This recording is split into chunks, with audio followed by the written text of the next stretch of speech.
देशों की अवहेलना कर रहे हैं। लेकिन प्लान में क्या था? सविनय अवज्ञा।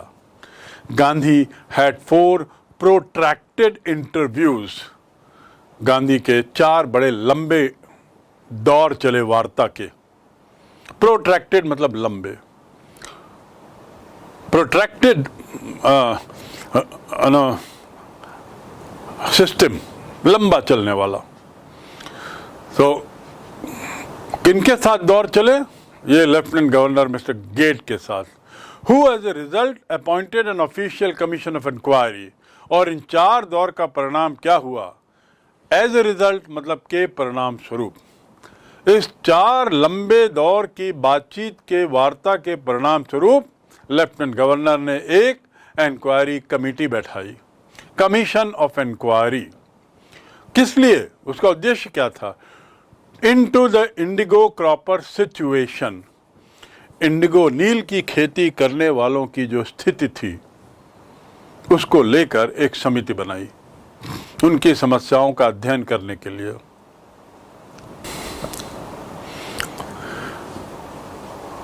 कहा गांधी एक योजना बना के गए थे कि यदि मैं गिरफ्तार हुआ तो ऐसे सविनय अवज्ञा करना, और कहाँ दूसरी ओर परिणाम कुछ और दिखा। लंबी वार्ताओं के परिणाम स्वरूप लेफ्टिनेंट गवर्नर राजी हो गए एक समिति बनाने के लिए, who would look into their situation. Their means sharecropper, जो इंडिगो शेयर क्रॉपर थे, नील की खेती करने वाले जो किसान थे, उनकी स्थिति का अध्ययन करेगी। सिचुएशन माने स्थिति, उनकी माली हालत के बारे में जानकारी लेगी, समस्याओं के बारे में जानकारी लेगी, उसके निराकरण का रास्ता देखेगी, आदि आदि। The commission consisted of landlords. तो कंसिस्ट ऑफ मतलब शामिल होना, कंसिस्ट ऑफ मतलब शामिल होना, होना हिस्सा होना। The trip consist of, the picnic consist of 10 student, 2 teachers and a principal. ये जो पिकनिक है इसमें 10 विद्यार्थी हैं, 2 शिक्षक हैं और प्रिंसिपल हैं। So to consist of, my bag consist of these items. मेरे बैग में ये चीज़ें शामिल हैं। तो यहाँ पर the committee consisted of landlords, किसान, government officials and गांधी। उसमें कुछ जमींदार थे, कुछ सरकारी अधिकारी थे और अकेले गांधी जो शेयर क्रॉपर्स के एकमात्र प्रतिनिधि थे। सोल माने एकमात्र, SOLE सोल। सोल माने जूते का सोल भी होता है जिसे नीचे, जूते के नीचे लगा रहता है, और एक होता है SOUL सोल। सोल माने आत्मा। तो यहां पर सोल मतलब क्या होता है? एकमात्र। एकमात्र प्रतिनिधि के रूप में किसानों के गांधी भी उस कमेटी में थे। Gandhi remained in Champaran for an initial uninterrupted period of 7 months. To remain माने होना, जैसा मैंने पहले बताया। Uninterrupted माने निर्बाध, बिना किसी ब्रेक के, लगातार। There is an uninterrupted rain in Raipur for the last 7 days. गत 7 दिनों से निर्बाध गति से बिना रुके लगातार बारिश हो रही है। अनइंटरप्टेड, टू इंटरप्ट मतलब बाधा पहुंचाना। Don't interrupt in my issue, मेरे मामले में बाधा मत पहुंचाओ। तो यहाँ पे अनइंटरप्टेड पीरियड ऑफ 7 months, बिना किसी ब्रेक के, व्यवधान के, खलल के गांधी 7 माह रह गए चंपारण में। And again for several shorter visits, और उसके बाद कई छोटी छोटी यात्राएं अलग से की उन्होंने। And again for several माने many shorter visit, 1-1, 2-2 दिन की यात्राएं बहुत बार की चंपारण उन्होंने। ये क्यों हुआ होगा? वो जो इंक्वायरी कमेटी बैठी थी उसकी जांच जो चल रही थी उसमें सहयोग देने के लिए गांधी का नाम था, और गांधी तो किसानों के प्रतिनिधि के रूप में थे, तो बहुत महत्वपूर्ण थे वो। 7 माह और उसके ऊपर से और बहुत बार चंपारण की उन्होंने यात्रा की। द विजिट अंडरटेकन कैजुअली, ये वो यात्रा थी जो चलते फिरते में ले ली गई थी, कैजुअली, हल्के में ली गई थी। Don't be casual, be serious, हल्का फुल्का मत लो, थोड़ा गहरे बनो, बी सीरियस। तो गांधी ने तो चंपारण जाने की बात बड़ी कैजुअली मानी थी। On the entreaty of an unlettered peasant, entreaty मतलब अनुरोध, विनम्र अनुरोध, बहुत उसके साथ जो अनुरोध करते हैं उसे एंट्रीटी कहते हैं। बहुत तीव्र अनुरोध, वो एंट्रीटी कहलाता है। एंट्रीटी ऑफ एन अनलेटर्ड पेजेंट, एक अशिक्षित किसान के बारंबार अनुरोध पर तो गांधी गए थे वहां। वो अशिक्षित किसान कौन था, याद है आपको? राजकुमार शुक्ला, जिसका नाम पूर्व में आया है। In the expectation that it would last a few days, expectation मतलब उम्मीद, लास्ट मतलब आखिरी नहीं, टू लास्ट मतलब तक रहना। I have money, it will last for another 3 months, मेरे पास इतना पैसा है कि अगला 3 माह चल जाएगा पापा, don't worry. I have the stock of rice and wheat, it will last for another 4 months, मेरे पास चावल और गेहूं का स्टॉक है जो अगले 4 माह तक चलेगा, चिंता नहीं करो। टू लास्ट फॉर मतलब इतने दिन चलना, केवल लास्ट मतलब आखिरी, and last for, to last for मतलब चलना इतने दिन, पैदल नहीं चलना, उतने दिन तक के लिए होना। द विजिट अंडरटेकन कैजुअली, बड़ी सहजता से लिया था गांधी ने इस यात्रा को। जब वो अशिक्षित राजकुमार शुक्ला उनके पास आया था, इस उम्मीद में कि it would last for a few days, कि कुछ दिन की बात है। But it occupied almost a year of Gandhi life, लेकिन ऑक्यूपाई होना मतलब व्यस्त रखना, लेकिन उसने गांधी के 1 वर्ष ले लिए। गांधी, ऑक्यूपेशन मतलब धंधा, ऑक्यूपेंसी मतलब कितनी कैपेसिटी है, धंधा ऑक्यूपेशन। टू ऑक्यूपाई मीन्स जगह लेना। The thought of my parents illness has occupied my mind, मेरे पेरेंट्स की बीमारी ने मेरा दिमाग ले लिया है, मेरे दिमाग में जगह ले ली, अर्थात मैं सोच रहा हूँ उनके बारे में, सोच रहा हूँ उनकी बीमारी के बारे में सोच रहा हूँ। तो here it would last a few days, Gandhi thought, Gandhi को लगा कि कुछ दिन होगा, ये बार बार बेचारा शुक्ला बोल रहा है और मेरे साथ साथ सब जगह गया है, इस उम्मीद में कि मैं उसको हाँ बोलूँगा, चलो चलता हूँ, कुछ दिन का मामला है, वापस आ जाऊँगा। लेकिन लुई फिशर कहते हैं it occupied almost a year of Gandhi life, वहाँ तो लगभग 12 माह लग गए।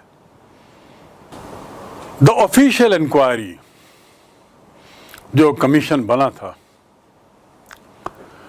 assembled a crushing mountain of evidences against the big planters. assemble करना मतलब इकट्ठा करना, उसी से बना असेंबली। जो इंक्वायरी कमेटी थी उसने माउंटेन ऑफ एविडेंस इकट्ठा किया। एविडेंस मतलब उदाहरण, माउंटेन उदाहरणों का पहाड़। एविडेंस मतलब उदाहरण नहीं, एविडेंस का मतलब होता है क्या बोलेंगे यार, साक्ष्य। साक्ष्य, एविडेंस का मतलब होता है साक्ष्य। तो उन्होंने बहुत सारे साक्ष्य इकट्ठे कर लिए। किनके खिलाफ? Against the big planters. Indigo plantation, नील की खेती में जो बड़े बड़े प्लांटर्स इन्वॉल्व थे उनके खिलाफ, उनके अत्याचार के खिलाफ। And when they saw this they agreed in principle to make refund to the peasants. और जब they means what, planter, indigo से संबंधित जो प्लांटर थे, उन्होंने जब देखा कि इतने सारे साक्ष्य इन किसानों ने इस इंक्वायरी कमीशन को उनके खिलाफ दिए हैं तो घबरा गए। Mountain of evidence. And when they saw this they agreed, वो राजी हो गए। किस बात पे राजी हो गए? उसूलन, इन प्रिंसिपल मतलब उसूलन, सिद्धांत स्वरूप। यहां देखिए प्रिंसिपल की स्पेलिंग देख लीजिए और स्कूल के प्रिंसिपल की स्पेलिंग अलग होती है। खुद आप देखें उसकी स्पेलिंग क्या है। और ये प्रिंसिपल की स्पेलिंग है सिद्धांत, इसका मीनिंग है सिद्धांत। तो सिद्धांततः ये इंडिगो प्लांटर्स जो थे, जो इंडिगो की खेती करवाते थे, वो उसूलन इस बात पे राजी हो गए कि हम किसानों को उनका पैसा वापस कर देंगे। आखिर सारा आरोप पैसों का ही तो था। गलत तरीके से पैसा जो किसानों से लिया जा रहा था, 15% शेयर और भी कई गड़बड़ियाँ थी, हम इन्हें वापस कर देंगे। इस बात पर एक तैयार हो गए। कौन? Indigo planters. But how much must we pay? हम कितना दें? ये उन्होंने गांधी से पूछा कि ठीक है भाई, सिद्धांततः हम तैयार हैं, लेकिन हम कितना इनको दें? पूरा पैसा वापस करें? कितना वापस करें? They thought he would demand repayment in full of the money which they had illegally and deceitfully extorted. To extort मतलब किसी से निकलवाना। Extortion मतलब क्या होता है? वसूली करना। आपने सुना होगा, जबरन वसूली मतलब एक्सटॉर्शन। बदमाश लोग करते हैं कई बार, राहगीरों से जबरदस्ती वसूली करते हैं, जिसका कोई उद्देश्य नहीं, केवल पैसा लेना और दूसरे के पैसे पे ऐशो आराम करना। सो यहाँ पर प्लांटर्स को लगा कि गांधी से जब हमने पूछा कि कितना पैसा हम वापस करेंगे, तो जवाब आएगा कि पूरा पैसा जो आपने इलीगली, गैर कानूनी रूप से और डिसीटफुली मतलब धोखा देकर, किसानों को धोखा देकर। इसमें कई तरह के धोखे थे जिसका जिक्र मैं यहाँ नहीं करता, पर आज भी कई बार आप गांव में पाओगे कि किसानों के साथ बड़े धोखे करते हुए जमींदार लोग आज भी पैसा उगालते हैं। और वो प्रथा उस समय भी थी, पर बहुत बड़े स्तर पे थी।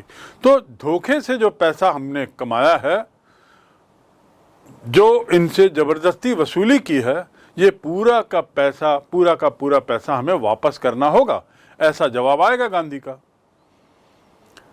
डिसीटफुली एक्सटॉर्शन, जबरन वसूली, which they had illegally done with sharecroppers. लेकिन ये जो इंडिगो प्लांटर्स थे, ये भी चौंक गए गांधी का जवाब सुनकर। गांधी से उन्होंने पूछा कि भाई कितना पैसा, और उनको लगा कि गांधी कहेंगे भाई पूरा पैसा जो आप लोगों ने इलीगली लिया है। तो गांधी क्या कहते हैं? He asked only 50%। उन्होंने कहा जितना आपने गलत तरीके से इन लोगों से पैसा लिया, उसका केवल 50% दे दीजिए। देयर ही सीम्ड एडामेंट मतलब अड़ जाना। ऐसा लगा 50% पे गांधी अड़ जाएंगे, मतलब गांधी 50% से कम पे नहीं मानेंगे। To be adamant, don't be adamant, be lenient, थोड़ा सा नम्र हो, इतने जिद्दी मत बनो, इतने अड़ियल मत बनो। एडामेंट मतलब अड़ियल। तो दे थॉट कि गांधी 50% पे अड़ जाएंगे। ये कौन लिखता है? ये लिखता है एक J.S. हॉज नाम का एक ब्रिटिश मिशनरी, जो वहाँ ईसाई धर्म का प्रचारक था, पादरी था। वो लिखता है कि गांधी की सोच को लेकर कुछ शंका थी, और इंडिगो प्लांटर्स को लगा कि गांधी जी 50% बोलेंगे और इस बात पे अड़ जाएंगे। So rights reverend J.S. हॉज, ए ब्रिटिश मिशनरी इन चंपारण। मिशनरी जैसा मैंने बताया, फादर, पादरी, ईसाई धर्म का प्रचारक जो वहाँ रहता था, वो भी इस घटनाक्रम को देख रहा था। उसका नाम था J.Z. हॉज। रेवरेंड मतलब आदरणीय। क्रिश्चियनिटी में जैसे हमारे हिंदी धर्म में संत बोलते हैं, इस्लाम धर्म में मौलवी बोलते हैं, ऐसे क्रिश्चियन धर्म में रेवरेंड फादर बोलते हैं। तो रेवरेंड फादर हॉज ने लिखा है कि ऐसा लगा कि गांधी जड़ जाएंगे 50 पे। Who observed entire episode at close range. Episode मतलब घटनाक्रम, ऑब्जर्व माने देखना, क्लोज रेंज मतलब निकट से जिसने पूरे घटनाक्रम को देखा था। पूरा घटनाक्रम, चंपारण में गांधी का आना, फिर किसानों का आना, फिर न्यायालय के बाद एलिफेंट से पकड़ के लाना, और ये सब पूरा घटनाक्रम जो बड़े निकटता से वो फादर देख रहे थे, उसको लगा कि गांधी जी 50 पड़ जाएंगे, thinking probably that he would not give way. To give way मतलब बात मान लेना। गिव और वे दोनों के अलग अलग अर्थ हैं, लेकिन टू गिव वे मतलब बात मान लेना। आई गिव वे, फाइनली मैं बात मान गया। That Gandhi would not give way, Gandhi बात नहीं मानेंगे। The representative of the planters offered to refund to the extent of 25%। जो प्लांटर्स के जो प्रतिनिधि थे उन्होंने कहा 25% हम आपको दे देंगे, वापस कर देंगे, और ये मानते हुए कहा कि गांधी जी उनकी बात नहीं मानेंगे। That Gandhi would not give way, उन्होंने 25 कहा, और लगा उनको कि शायद ये गांधी 50 बोलेंगे, हम 25 बोलेंगे तो 50 पे फाइनली बात तय होगी। तो Gandhi would not give way, इस शंका के साथ उन्होंने कहा कि we will refund to the extent of 25%। And to his amazement, और जो रिप्रेजेंटेटिव थे उसको बड़ा आश्चर्य हुआ जब Gandhi took him at his word, जब गांधी ने उसकी बात मान ली। Gandhi took him at his word मतलब शब्द ब शब्द उसने गांधी ने उसकी बात स्वीकार कर ली। I take you by word, मैं तुम्हारी पूरी बात स्वीकार करता हूं। देखिए कितना बढ़िया उपयोग है, to take someone by word मतलब पूर्ण रूप से स्वीकारना। तो Gandhi took him by word, thus breaking the deadlock. Deadlock मतलब एक ऐसा जहां जिससे आगे कुछ रास्ता ना दिखे। तो गांधी ने बड़े आश्चर्यजनक तरीके से, अमेजमेंट, टू बी अमेज्ड मतलब आश्चर्यचकित हो जाना, बड़े आश्चर्यजनक तरीके से गांधी ने उनकी बात शब्द ब शब्द स्वीकार कर ली। कौन सी बात? कि 25% हम रिफंड करें। वो तो ये सोच के गए थे हम 25 बोलेंगे, गांधी 50 मानेंगे और 50 पे अड़ जाएंगे। यहाँ गांधी ने एक बार में उनकी बात, उनका अनुरोध स्वीकार किया और बोले ठीक है 25% दे दो। अब आपको लग रहा होगा ये क्यों हुआ ऐसा, गांधी क्यों इस बात मान गए, और वो भी 25%। इतना बड़ा आंदोलन किया, पूरा पैसा लेना था, गलत पैसा तो पूरा पैसा दें। लेकिन इसके पीछे भी गांधी की एक सोच थी। ऐसी ही सोच ने उन्हें किसानों का मसीहा बनाया, ऐसी ही सोच ने उन्हें वकीलों का मसीहा बनाया, ऐसी ही सोच ने उन्हें अंग्रेजों के खिलाफ चंपारण में विजय दिलाई, और ऐसी ही सोच ने अब यहाँ पर जमींदारों को भी उनके पक्ष में कर दिया। अगले दिन के न्यायालय में पेश होने के आदेश मिलने के बाद गांधी रात भर जगे रहे।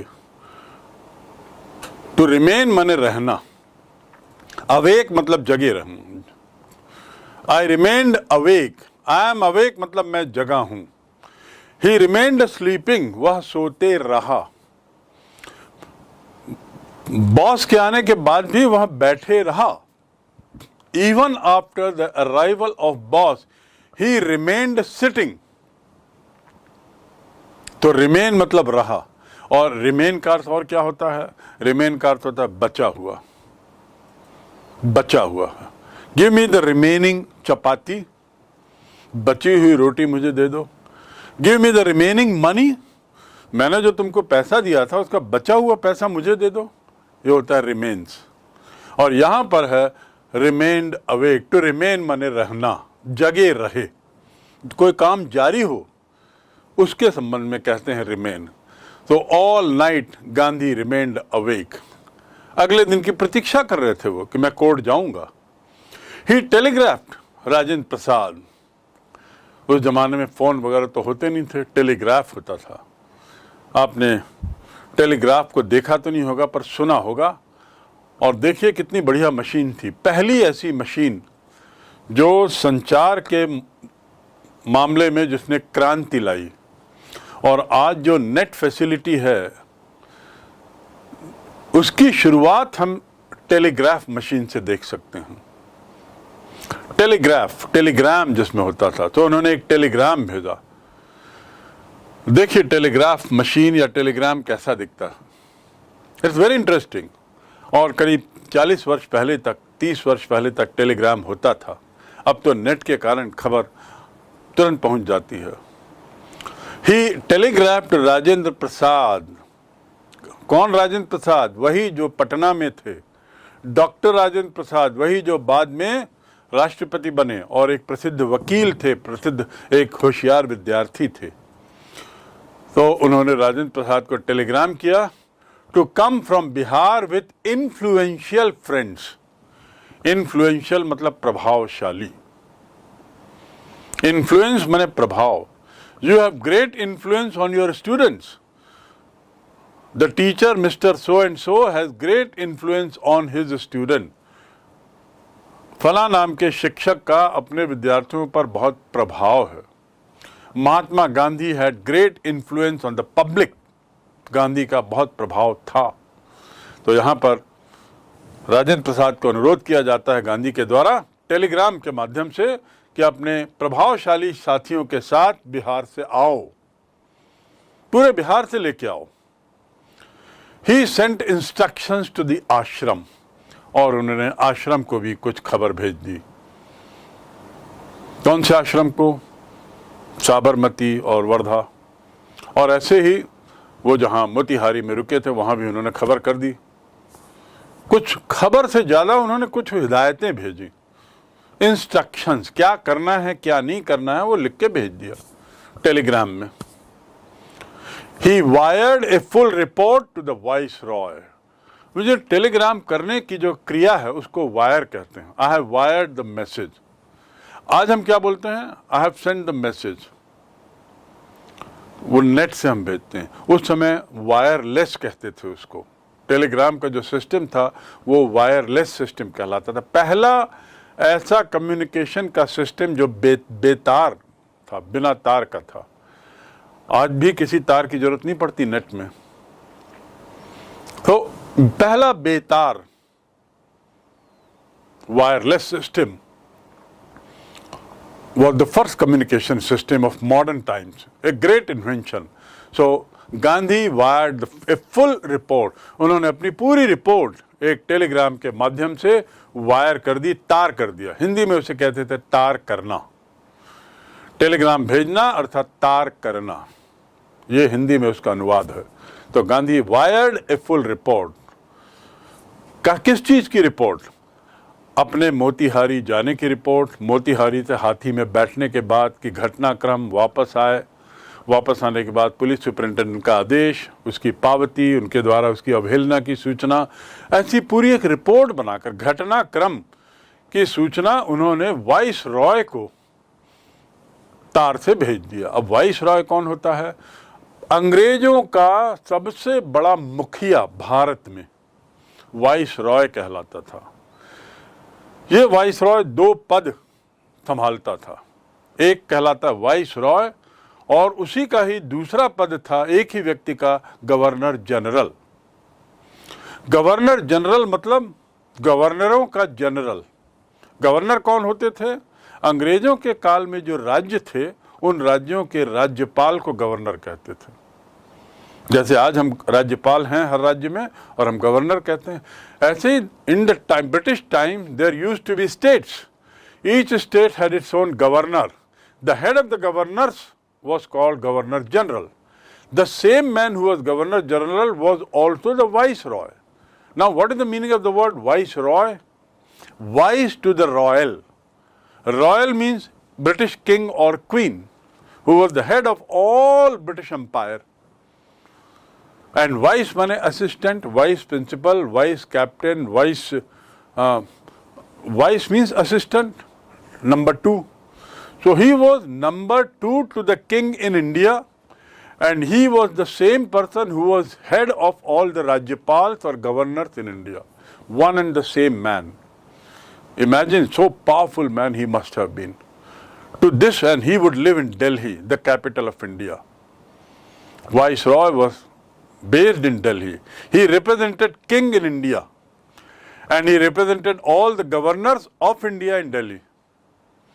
He was sent a wire by Gandhi. Full report. Morning found the town of Motihari black with peasants. सुबह हुई, अगली सुबह, जिस दिन गांधी को न्यायालय जाना था, देखा गया, फाउंड द टाउन, शहर में पाया गया क्या कि मोतीहारी पूरा काला हो गया है किसानों से। अब किसानों से काला हो गया है का मतलब इतनी भीड़ कि यदि हम हेलीकॉप्टर से या आजकल जो आता है जिससे हम फोटोग्राफ लेते हैं, तो यदि ड्रोन जैसी चीज से ऊपर से देखा जाए, फोटोग्राफी की जाए, तो पूरा शहर किसानों से भरा हुआ था और उनके काले बाल मानो पूरे शहर को काला कर रहे थे। आप सोच सकते हैं कितनी भी, you can imagine how much crowd must have been there. And why did they come? Because they learn that Gandhi is going to the court. They did not know Gandhi's record in South Africa. They did not know. इन किसानों को जो भारी संख्या में आए थे, उनको गांधी के बारे में कुछ नहीं पता था कि साउथ अफ्रीका में उन्होंने क्या किया। ये तो बेचारे अशिक्षित किसान थे, अनपढ़ किसान थे, पूरे समय खेत में ही व्यस्त रहते थे, पूरे समय इन अपने जमींदारों से मालिक की जी हुजूरी करने, उनकी सेवा करने और उनके विरोध करने में व्यस्त रहते थे। दूर दराज के गांव में रहते थे, वहां कौन जानेगा गांधी को। लेकिन हाँ, उनको गांधी के साउथ अफ्रीका के उनके जो कारनामे थे, साउथ अफ्रीका में अंग्रेजों के खिलाफ जो भी गांधी ने आवाज़ उठाई थी और जो आंदोलन किए थे, उसकी तो उनको कोई जानकारी नहीं थी। लेकिन हाँ, उन्होंने ये जरूर सुना था, दे merely heard that a Mahatma who wanted to help them was in trouble with authorities. A महात्मा, देखिए गांधी को लुई फिशर 1915 की घटना में महात्मा के रूप में संबोधित कर रहे हैं। और लुई फिशर ने भी जब लिखा है ये किताब, ये बायोग्राफी, तो उसने सुनिश्चित किया होगा कि उस समय महात्मा बोला जाता था कि नहीं, और तब उसने लिखा है। तो Gandhi had become Mahatma just when he arrived in India. Mahatma, Gandhi was know small man, remember. तो किसानों को गांधी के साउथ अफ्रीका में जो उन्होंने किया था कारनामे, उसकी कोई जानकारी नहीं थी। वो अनपढ़ थे, अशिक्षित थे, लेकिन उनको इतना जरूर दे हैड मियरली हर्ड, उन्होंने इतना जरूर सुना था। मियरली हर्ड, केवल सुना था। मियरली मतलब केवल, थोड़ा। आई गॉट मियरली 20 रुपीज, मुझे केवल 10 रुपए मिले, 20 रुपए मिले। He merely said that I am going, उसने केवल यही कहा। केवल मतलब थोड़ा, केवल मैंने मियरली मतलब थोड़ा, मियरली मतलब कम, केवल। सो उन्होंने केवल इतना ही सुना था कि एक महात्मा कोई है जो हम लोगों की मदद करना चाहता है, हु वांटेड टू हेल्प। वो थोड़ी परेशानी में है अथॉरिटीज के साथ। अथॉरिटीज मतलब ब्रिटिश सत्ता, अंग्रेज सुपरिंटेंडेंट, अंग्रेज ऑफिसर, अंग्रेज कमिश्नर, अंग्रेज पुलिस, उनके साथ कुछ परेशानी में हैं। और ये वही महात्मा है जो हमारी मदद के लिए आया है, वो परेशानी में है, तो चलो मोतीहारी चलो। तो सब के सब मोतीहारी गांधी जी को एक मानो मॉरल सपोर्ट देने के लिए इकट्ठे हो गए। There spontaneous demonstration in thousands. Spontaneous मतलब कहना चाहिए सहज, बिना किसी पूर्व आभास के कुछ हो जाता है तो spontaneous. It was a spontaneous reaction. उसने कुछ कहा, बॉस ने एक जोक कहा और मैं जोर से हंस दिया। तो जोर से हंसना बॉस के सामने तो अच्छा नहीं माना जाता, लेकिन यदि मैं जोर से हंस दिया तो इट वॉज ए स्पॉन्टेनियस, एक सहज रिएक्शन था। एक्सीडेंट जब होता है तो किसी को बचाने जाते हैं तो सोचते नहीं, हम सहज में चले जाते हैं बचाने के लिए। ऐसी स्थिति में हम क्या कहते हैं? It was a very spontaneous reaction, that I went to help that boy who met with an accident. So their spontaneous demonstration मतलब जो उन्होंने हड़ताल की थी, in thousands around the court house, न्यायालय के आसपास हजारों की संख्या में जो उनका जो प्रदर्शन था, डेमोन्स्ट्रेशन अर्थात प्रदर्शन, was the beginning of their liberation. ये उनके स्वतंत्रता की शुरुआत थी. लिबरेशन मतलब स्वतंत्रता. लिबरेशन माने स्वतंत्रता. आपने सुना होगा लिबरेशन ऑफ बांग्लादेश 1971. बांग्लादेश स्वतंत्र कब हुआ? 1971 में. LTTE liberation of Tamil Ilam tigers, Sri Lanka का जो आतंकवादी गुट था जिसका सफाया हो गया, उसका भी नाम शुरू होता था लिबरेशन. सो लिबरेशन मतलब स्वतंत्रता. In thousands these people had spontaneously come. बड़ी सहजता से हजारों लोग कोर्ट के आसपास इकट्ठे हो गए थे.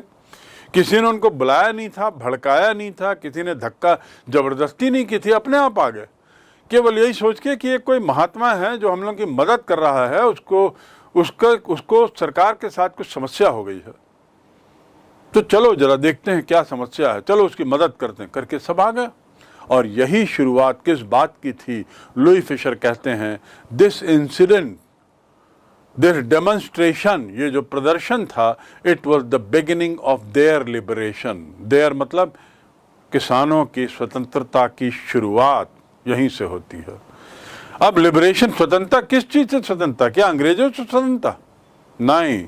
Liberation from fear of the British, अंग्रेजों से भय मुक्ति की शुरुआत.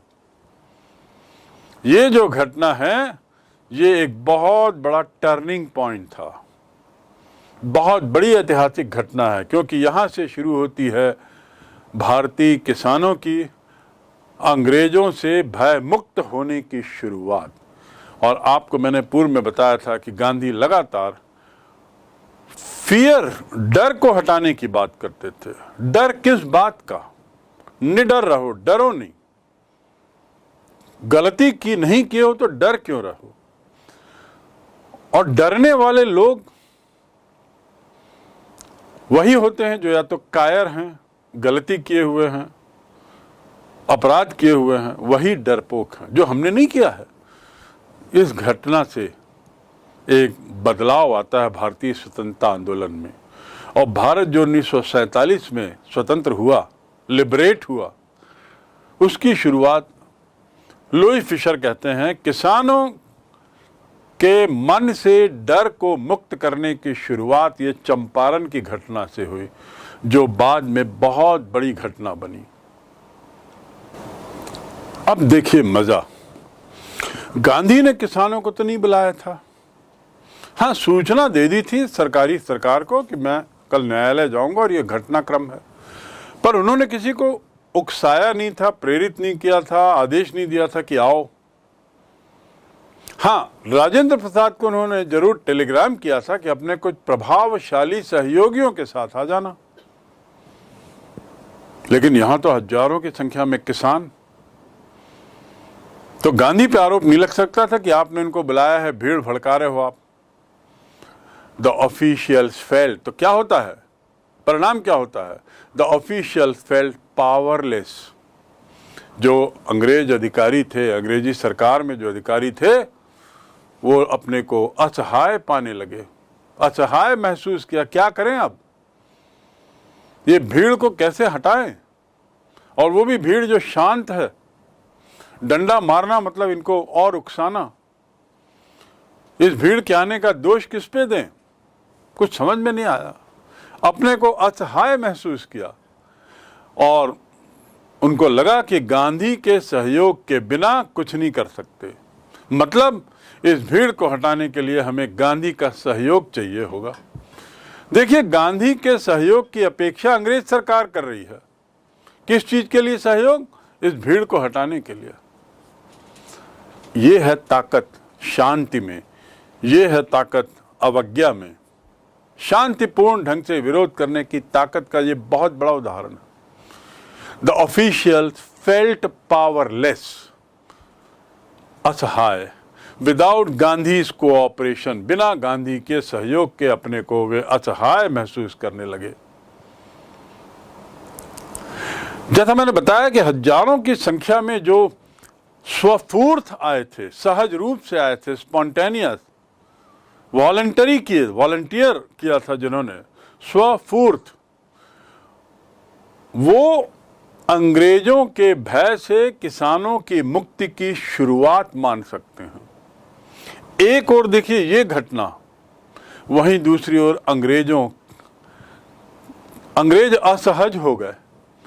किसान बड़े सहज थे, अब अंग्रेज असहज हो गए, समझ में नहीं आ रहा था क्या करें। So they now decided to take help from Gandhi. They took help from Gandhi, and Gandhi helped them regulate the crowd. और गांधी ने उन्हें व्यवस्था, भीड़ की व्यवस्था को बनाए रखने में उनकी मदद की।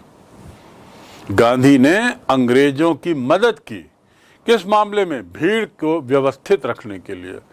भीड़ हिंसक ना हो, उग्र ना हो, और लॉ एंड ऑर्डर का प्रॉब्लम ना आ जाए, कानून व्यवस्था की समस्या ना आ जाए। इसमें अब गांधी मदद कर रहे हैं अंग्रेजों की। कितना बदलाव! ये है गांधी की ताकत, ये है अहिंसा की ताकत, ये है सच्चाई की ताकत। Well, he was polite and friendly. Gandhi बड़े विनम्र रहे और बड़े मैत्री भाव से रहे। भीड़ को नियंत्रित करने में, भीड़ को व्यवस्थित रखने में गांधी ने पूरी सहायता की। विनम्र बने रहे, ऐसा नहीं सहायता करते हुए उन्होंने अपना रौब झाड़ा और अंग्रेजों को महसूस कराया, देखो मैं कितना बड़ा साहब हूं कि इन लोगों को ये लोग मेरी बात सुनते हैं आपके। ऐसा कुछ नहीं, गांधी विनम्र रहे। ही रिमेन्ड पोलाइट, विनम्र, पोलाइट मतलब विनम्र, एंड फ्रेंडली, और दोस्ताना अंदाज में रहे। अंग्रेज अधिकारी जो थे ये कानून के सेवक थे, और इन अधिकारियों का काम था कानून के अनुसार काम करना। तो कानून के अनुसार काम करना उनकी विवशता थी। इसलिए गांधी ने कहा इन पे नाराज मत हो, इनसे क्या दुश्मनी, ये लोग अपना काम कर रहे हैं, हम अपना काम करें। इन्होंने हमसे सहयोग मांगा, हम देते हैं सहयोग। So he was very polite and friendly. And he was giving them concrete proof of their might. अब गांधी उन्हें पक्का सबूत दे रहे थे उनकी शक्ति, जो अब तक भय पैदा करने वाली थी। ड्रेडेड यानी भय पैदा करने वाला, to dread, I dread that principal, मुझे इस प्राचार्य से बहुत डर लगता है। भय पैदा कर देते हैं वो प्राचार्य महोदय, बड़े डरा देते हैं, डरा के रखते हैं। आई ड्रेड स्विमिंग, मुझे स्विमिंग से बड़ा डर लगता है, तैराकी से बड़ा डर लगता है। So he was giving them concrete proof, ये उनको पक्का सबूत दे रहे थे गांधी, किस बात का? कि आपकी शक्ति जो अब तक भय पैदा करने वाली थी और अकाट्य थी, अनक्वेश्चन्ड, जिस पे कोई सवाल नहीं कर सकता था, it can be challenged by Indians, उसे भारतीय चुनौती दे सकते हैं। ये उदाहरण से गांधी क्या साबित करना चाह रहे थे? इस घटनाक्रम से अंग्रेजों की मदद करके भीड़ को नियंत्रित करने में, और साथ ही अंग्रेजों को ये महसूस कराया कि मैंने नहीं बुलाया है, भीड़ अपने आप आई है। गांधी ये साबित करना चाह रहे थे, गांधी ये दिखाना चाह रहे थे अंग्रेजों को कि तुम्हारी जो शक्ति है, अंग्रेजों उनको सबूत देना चाह रहे थे कि जिस शक्ति की अपनी बात करते हो और महसूस कराते हो कि बड़ा ड्रेडेड है, भयानक हो आप लोग, आपसे कोई सवाल नहीं कर सकता, उसको वो चुनौती है ये भीड़। यहाँ हजारों लोग खड़े हो गए हैं आपसे सवाल करने के लिए, आपकी शक्ति कहाँ गई, इनको आप कुछ नहीं कर पा रहे हो। इनडायरेक्टली, मन ही मन गांधी यही मैसेज अंग्रेजों को देना चाह रहे थे कि आप ये ना समझें, please do not think that you cannot be challenged, please do not think that Indians cannot challenge you. ये मत सोचिए कि भारतीय आपको चुनौती नहीं दे सकते। इस गलत फहमी में मत रहना मेरे मित्र। ऐसा गांधी अंग्रेजों को मानो कह रहे हूं, मानो कह रहे हूं। The government was baffled.